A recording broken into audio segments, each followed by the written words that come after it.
Francis Ngannou, the former UFC heavyweight champion known for his fearsome knockouts, is preparing for his PFL debut in the highly anticipated main event, PFL Battle of the Giants, on October 19 in Riyadh, Saudi Arabia. The bout, available on ESPN Plus pay-per-view and DAZN, will pit Ngannou against Brazilian powerhouse Renan Ferreira in a clash between two of MMA's most intimidating heavyweights.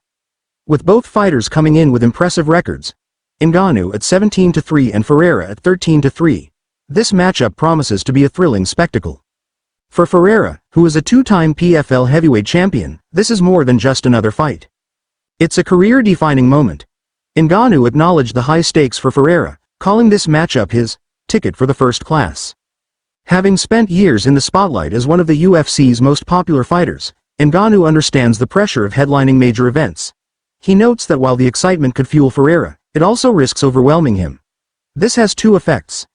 It can be a lot of pressure for him, or it can really get him in his space, Ngannou told MMA Junkie. Usually when people manage the hype, they either overdo it or handle it properly.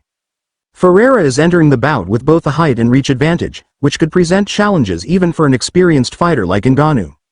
However, the intensity of the occasion was clear during their first face-off, where Ferreira pounded Ngannou's chest, a move that Ngannou, calm and collected, saw as an adrenaline-fueled attempt to psych himself up.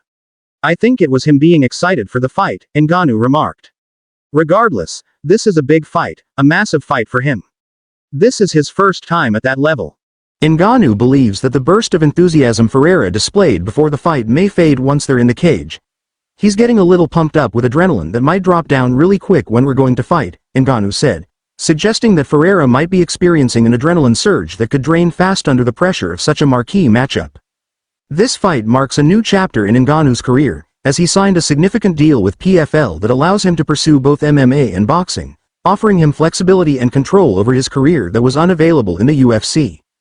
With an eye toward defending the Superfights belt, Ngannou has embraced the possibility of taking on a steady stream of challengers within the PFL, regardless of whether they're current roster members or new additions. "I still have a couple of MMA fights, so obviously it will be good to be the defender of the title rather than the challenger," Ngannou stated, clearly looking ahead to a possible title defense after this battle. Reflecting on Ferreira's rise in PFL, Ngannou added, "I remember last year when this contract was signed, Renan Ferreira wasn't even in the picture, and I was telling people, watch out for this guy. Now he managed to prove to people that he is the guy. He fought like 4 or 5 times and won. If I wasn't in his way, he would have continued. But unfortunately, I'm in his way." For Ngannou, Ferreira's success serves as validation for his decision to join PFL, as it brings fresh competition and challenges that fuel his drive to remain at the top. PFL CEO Peter Murray also confirmed the stakes for the victor of this showdown, stating that the winner will go on to defend the Superfights belt, adding further motivation for both competitors. For Ngannou, the idea of defending a title in his new organization is enticing, as it reaffirms his goal to solidify his legacy beyond the UFC. This showdown in Riyadh is drawing considerable attention, as fans of both fighters eagerly anticipate whether Ngannou's renowned knockout power will overpower Ferreira's physical advantages. With both fighters standing on the precipice of something greater, PFL Battle of the Giants could mark the beginning of a new era in MMA's heavyweight division.